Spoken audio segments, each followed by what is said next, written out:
Hello again! Our next 3 videos here in Module 2 are all about group development, all the stuff related to how groups come together and form their distinct character. And this is important because what a group does and what it accomplishes are directly related to what, or even who, that group is.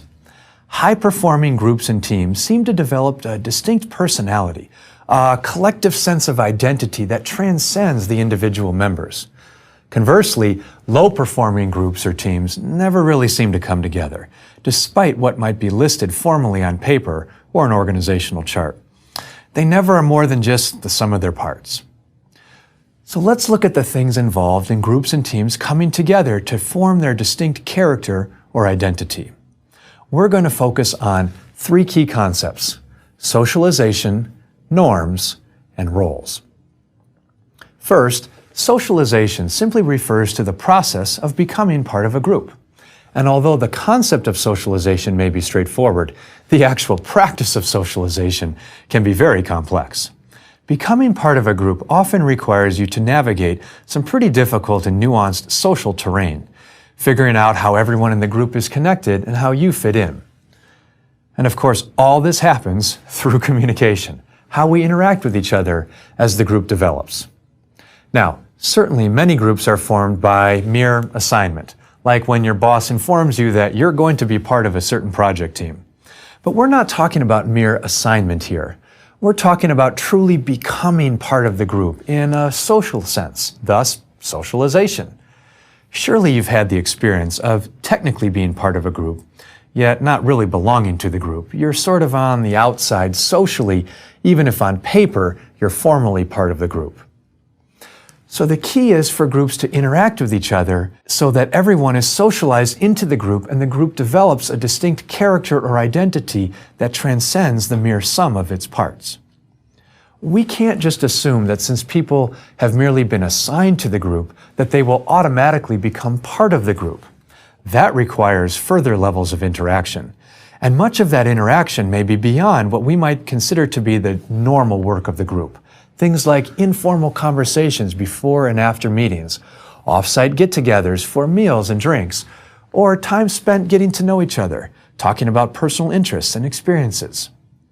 And the mistake people often make is thinking that this sort of stuff doesn't really count as real group work because you're not directly focused on the task at hand, solving the problem, making a decision. All this stuff is critical, because the quality of that decision you make or your ability to solve that problem is directly related to the social dynamics in your group. If people haven't been fully socialized into the group, it can have all sorts of negative ramifications. People won't trust each other. They won't be willing to engage each other in constructive conflict. They won't be accountable to the rest of the group. They won't care as much about the outcomes of the group or the group's overall success. Of course, you can't just sit around and talk about personal stuff and pop culture all the time. You do need to get your work done. But the quality of that work depends on the character or the identity of your group. So it's critical that you take the time, especially early in the life of your group, to make sure that everyone is socialized, that they really become part of the group. And socialization isn't just a one-time thing, something you achieve once at the beginning of your group and then don't have to worry about again. Yes, much of our socialization happens when groups initially form, but there are also key moments of socialization throughout the life of the group. Those interactions outside of meetings where you get to know group members a little bit better. Those times where you acknowledge recent accomplishments of group members before the meeting gets started, or take time to celebrate your latest group achievement. When new people join the group or previous members leave. Anything you can do to personalize your group more so that you can bond and have a more cohesive unit, not just a collection of individuals. And as you might guess, this is especially important for groups that are physically dispersed and often meet online rather than in person. Socialization is a very human process that often works better when you're in close proximity with other people. Finally, it's important to remember that socialization never happens in a vacuum. Groups and teams almost never form from scratch with no previous context. Instead, groups usually have a history that influences the socialization process. Members have previous interactions with each other. Things are known about each other, about other people, and how they performed on other projects in the past.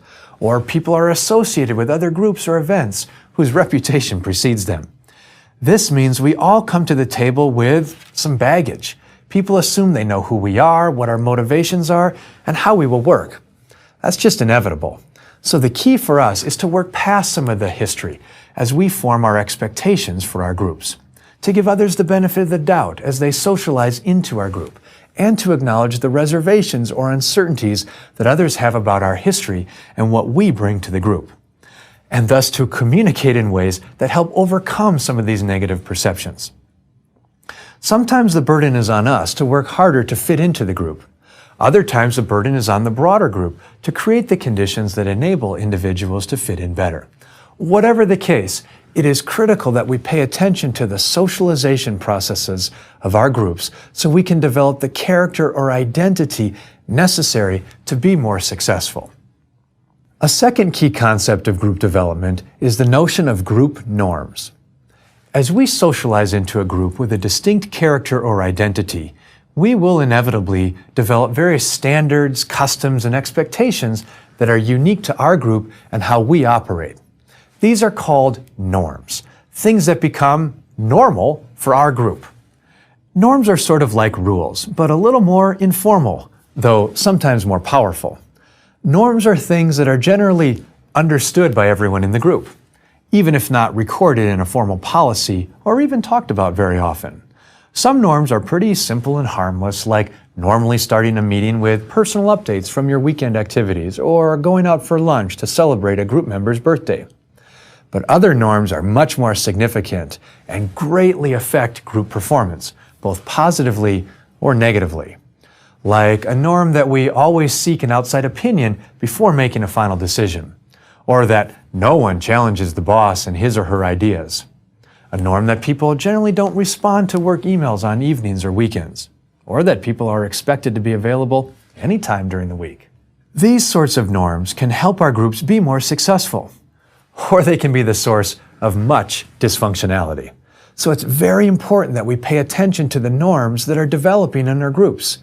That way we can foster norms that are helping our groups be more successful, like norms of good decision-making practices, and challenge norms that drag our groups down or bring out our worst, like starting meetings late or not taking it seriously when group members don't perform their tasks. When things like this become normal in our groups, we need to intervene and develop new norms.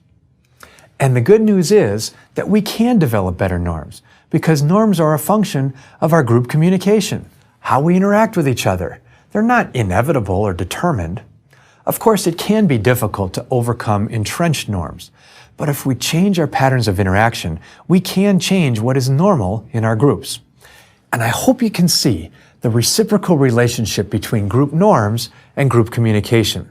Group norms develop from our communication with each other, and those norms then influence our subsequent group interactions.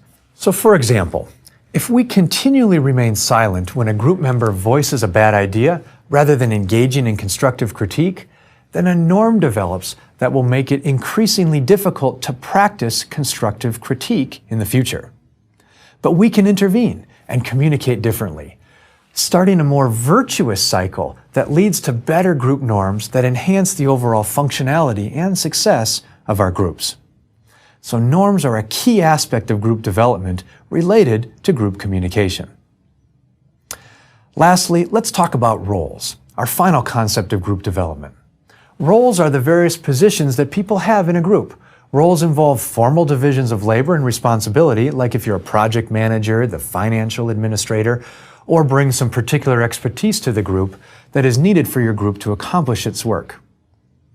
But roles also involve more informal expectations about people's place in the group.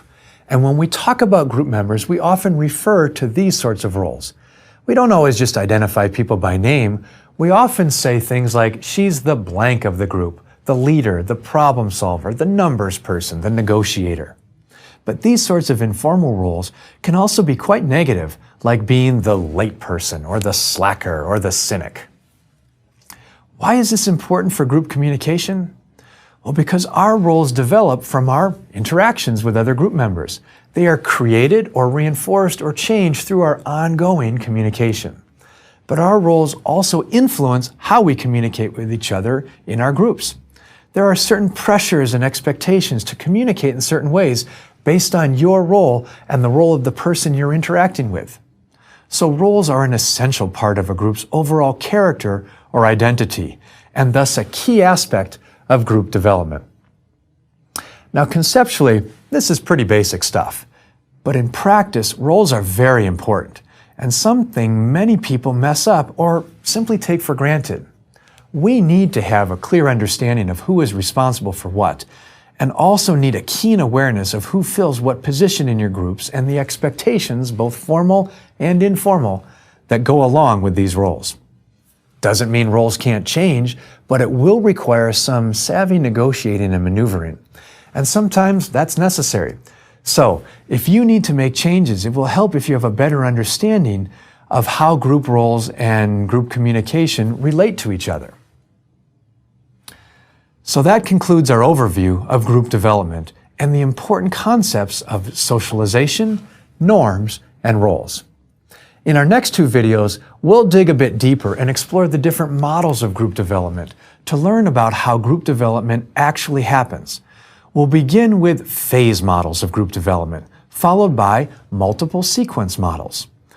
All of this will enhance our understanding of how groups come together, or not, and develop into cohesive units that transcend the mere sum of their parts. See you next time.